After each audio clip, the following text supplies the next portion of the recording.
بسم اللہ الرحمن الرحیم.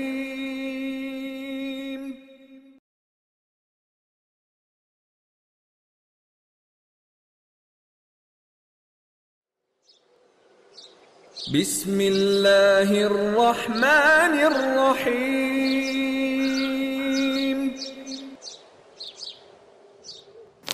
آداب. روح اسلام کا سلسلہ جاری ہے. زبیر صاحب آج کون سی دعا کو کور کریں گے؟ اہل ایمان جو ہے وہ یعنی عام مسلمان کی یہ دعا ہوتی ہے اور اس کو لے لیتے ہیں. سورہ آل عمران میں ہے ربنا آتنا ما وعدتنا علی رسولک ولا تخزنا یوم القیامہ انک لا تخلف المیعاد. یہ جو دعا ہے فیصل صاحب، یہ مومنین کی اللہ تعالیٰ جو ہے وہ بتا رہا ہے کہ یہ اہل ایمان جو ہوتے ہیں وہ کس طرح اللہ تعالیٰ کو پکارتے ہیں، اور اہل ایمان جب دعا کے لیے ہاتھ اٹھاتا ہے تو کیا دعا مانگتا ہے اور کس طرح مانگتا ہے. اور یہ دعا دیکھیں کہ اس میں اللہ تعالیٰ سے کیا مانگا جا رہا ہے. اس دعا کا واقعہ کیا ہے؟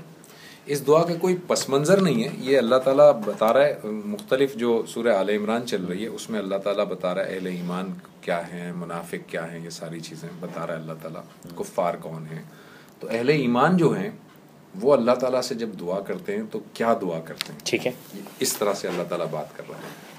اور وہ دعا یہ ہے کہ ربنا وآتنا ما وعدتنا علی رسولک ولا تخزنا یوم القیامہ انک لا تخلف المیعاد. اے ہمارے رب، ہمیں وہ کچھ عطا کر جس کا تو نے وعدہ اپنے رسولوں کے ذریعے سے ہم سے کیا ہے. ٹھیک ہے، جتنے رسول تو نے بھیجے ہیں اور ان رسولوں نے ہم سے جو وعدہ کیا ہے، یہ کرو گے تو یہ ملے گا، یہ کرو گے تو یہ ملے گا، اللہ تعالیٰ یہ نعمت دے گا، اللہ تعالیٰ یہ خوشحالی دے گا. تو اہل ایمان یہ پکارتا ہے، اہل ایمان کہہ رہا ہے کہ یا اللہ ہمیں وہ تمام چیزیں عطا کر جن کا تو نے وعدہ کیا ہے اپنے رسولوں کے ذریعے سے. ولا تخزنا یوم القیامہ، اور قیامت کے دن ہمیں رسوا نہ کر. انک لا تخلف المیعاد، بے شک تو وعدہ خلافی نہیں کرتا.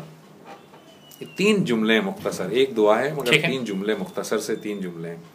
پہلے جملے میں اہل ایمان اللہ تعالیٰ سے دنیا کے بارے میں بات کر رہے ہیں، یعنی پہلا جملہ دنیا کے بارے میں کہ یا اللہ ہمیں وہ سب عطا کر دے جن کا تو نے اپنے پیغمبر کے ذریعے سے وعدہ فرمایا ہے.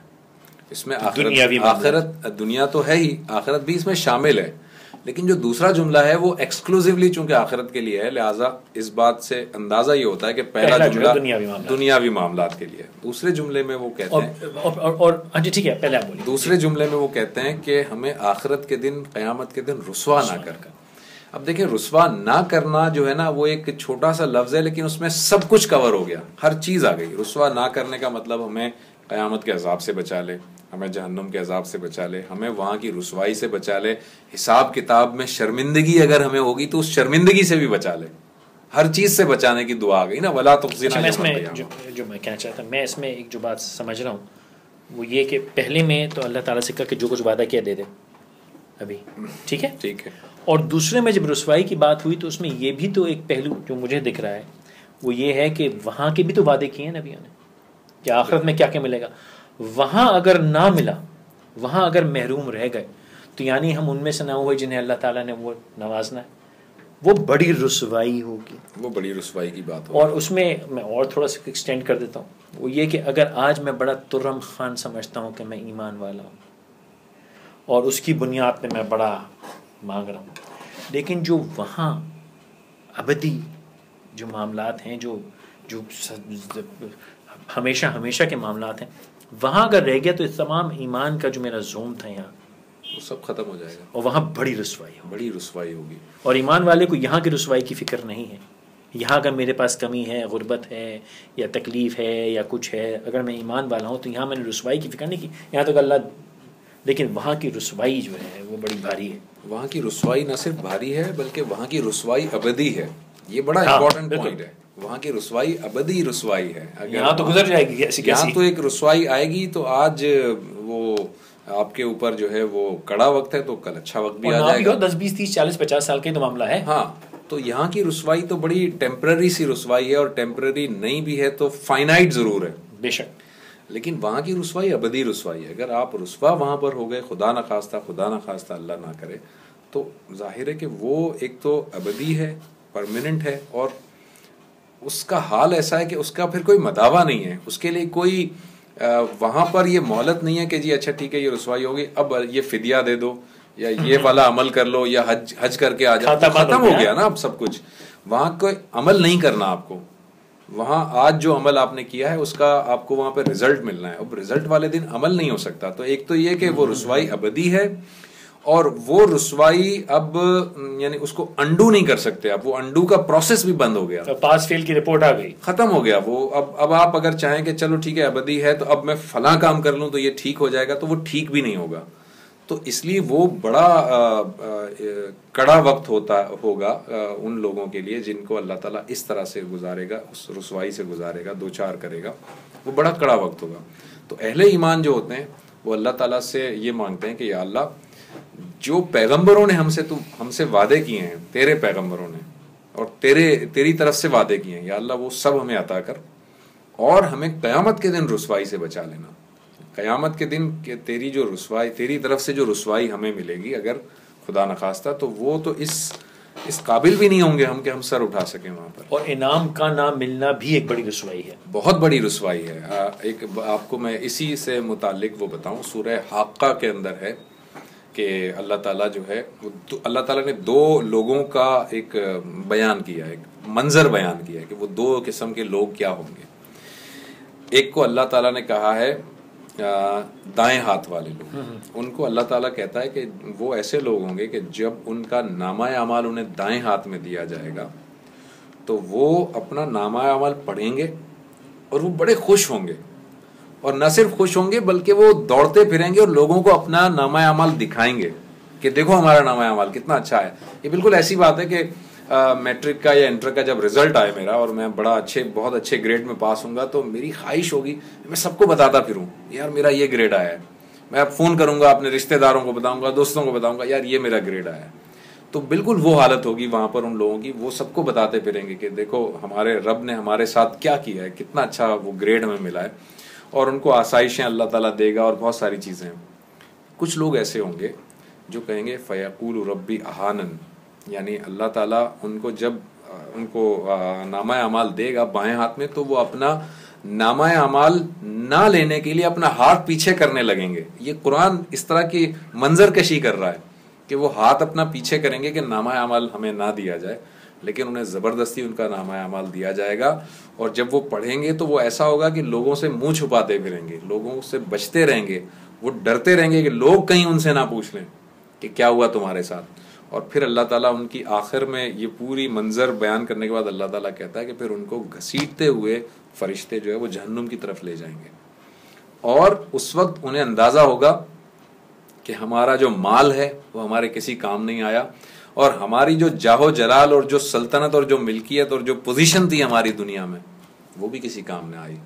حلق انی سلطانیہ، یہ قرآن کے الفاظ ہیں، حلق انی سلطانیہ، کہ بھائی یہاں تو میں بڑا قوت والا تھا، یہاں پر بڑی طاقت والا تھا، میرے پاس تو یہ پوزیشن تھی، وہ پوزیشن تھی. حلق انی سلطانیہ، اب تو میں اتنا پوزیشن میری کہاں چلی گئی، حالانکہ میں یہ سب تھا لیکن میرے ساتھ کیا ہوا معاملہ.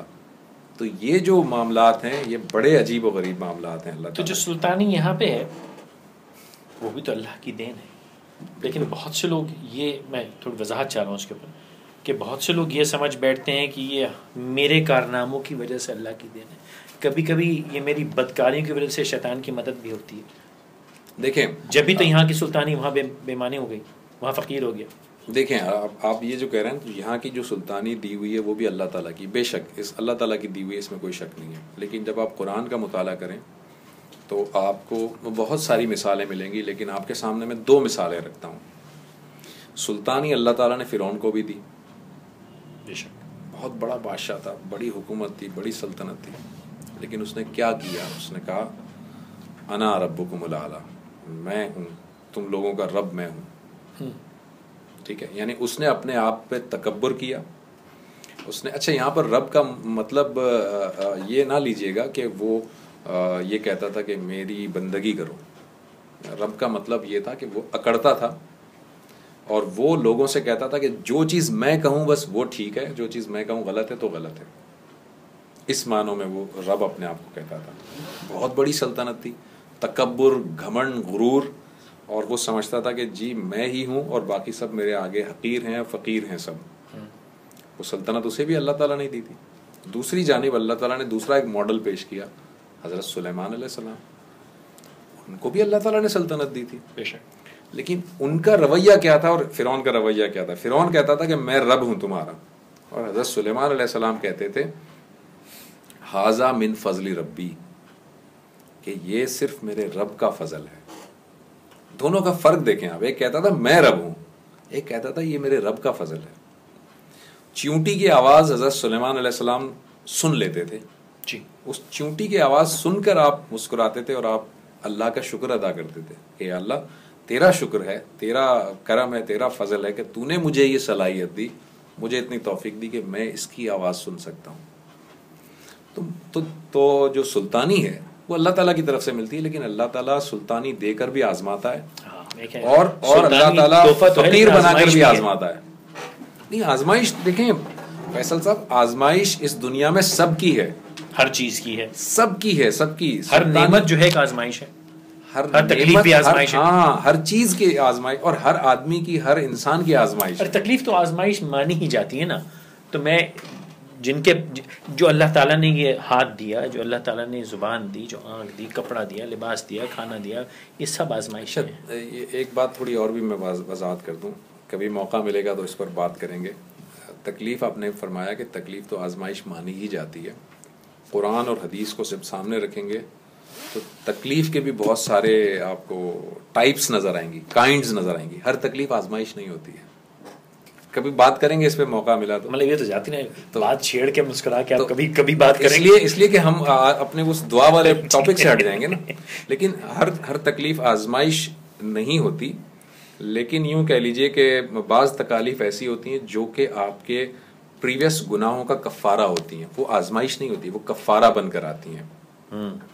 ٹھیک ہے, تو کفارہ ایک الگ چیز ہے, آزمائش الگ چیز ہے, اور کچھ ایسی بھی ہوتی ہیں جو آئندہ آنے والی کسی پرابلم کی کو ہٹانے کے لیے ہوتی ہیں. میں یہ کہنا تھا کریکشن کے لیے ہوتی, آپ کا رخ بدلنے, آپ کو احساس دلانے کے لیے بھی. کریکشن آپ کہیں یا اسے پریونٹیو میجر کہیں. کریکشن اسٹاک ایکسچینج والی کریکشن میں مطلب ہے کہ آپ اس رخ چل رہے ہیں, غلط رخ ہے, آپ کو یہاں بھیجنا ہے, تو یہاں سے تھوڑی سی سوئی چبائی جا رہی ہے کہ رخ بدلو. ایگزیکٹلی.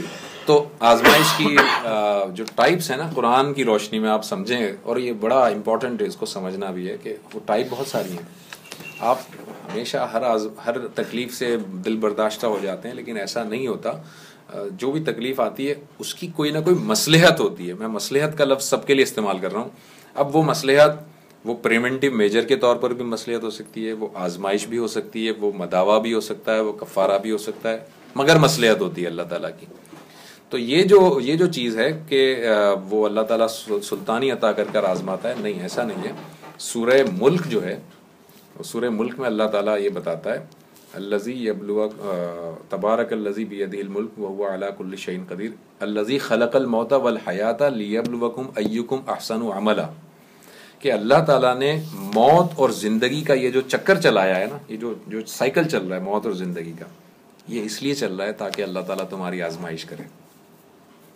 یعنی یہ اللہ تعالیٰ نے موت اور زندگی کی تخلیق جو کی ہے, موت کو بھی پیدا کیا ہے اللہ تعالیٰ نے اور زندگی کو بھی پیدا کیا ہے. ٹھیک ہے, یہ جو سائیکل اللہ تعالیٰ نے بنایا ہے نا, جس کے اندر اس انسان کو ڈالا ہے, صرف اس لیے لیبلوکم ایکم احسن عملا, کہ اللہ تعالیٰ آزمائے, اللہ تعالیٰ دیکھے کہ تم میں سے کون ہے جو ٹھیک عمل کرتا ہے.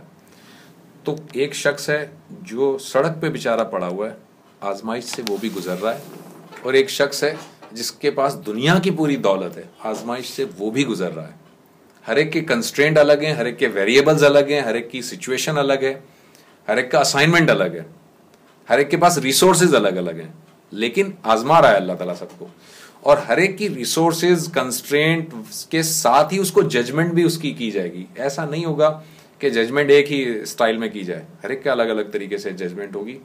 اور اس کے اعمال, اس کے حالات. انجینئرنگ میں ایک چیز استعمال کرتے ہیں, نارملائزیشن. بالکل. تو ہر ایک کی ججمنٹ الگ الگ ہونے کے بعد نارملائز ڈیسیجن آئے گا سب کا کہ جی یہ پاس ہوا اور یہ فیل ہوا اور یہ پاس ہوا تو اس گریڈ سے پاس ہوا. اس کی پرفارمنس، اس کے حالات اور اس کی امتحانات کی بنیاد پہ اس کے لحاظ سے ہوگی. تو اللہ تعالیٰ سے ہمیشہ یہ دعا کرنی چاہیے کہ اللہ تعالیٰ نے جس کنسٹرینٹ اور جس حالات میں ہمیں رکھا ہے اس میں رہتے ہوئے ہمیں اللہ تعالیٰ اس قیامت کی رسوائی سے بچا لے جو کہ اس دعا کے اندر ہے، وَلَا تُخْزِنَا يَوْمَ الْقِيَامَةِ.